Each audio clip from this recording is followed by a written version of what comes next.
வந்துருதுங்க காலையிலே. என்ன வேணும்? தேட வேணும். வேலையா? என்ன வேலை தெரியும் உனக்கு? வந்துடுதுங்க காலையிலேயே மினிக்கிட்டு. சரி கிளம்பு.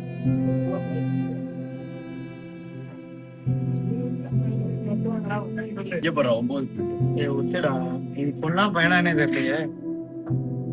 தம்பி, எங்களை பார்த்து மரியாதை கொடுக்கணும்னு கூட அவசியம் இல்லை. ஆனா அப்படி போற வர இடத்துல எங்களை பத்தி தப்பா பேசுறீங்க அசிங்கமா. எங்களுக்கும் உங்க மாதிரி இருக்கணும்னு ஆசை தாயா. நாங்க என்ன பண்றது? எங்க ஹார்மோன்ஸ் எப்படி? தம்பி, நீங்க நினைக்கிற மாதிரி அந்த மாதிரி வேலையும் பாக்குறவங்க இருக்காங்க. உங்களை மாதிரி நல்லவங்களும் இருக்காங்க. நீங்க பாக்குற பார்வையில தான் இருக்கு. இனிமேதான் உங்க கண்ணோட்டத்தை மாத்துங்க. மனுஷங்களுக்கு சாரி. இப்போ நீங்க தம்பிங்க மாதிரி தான்.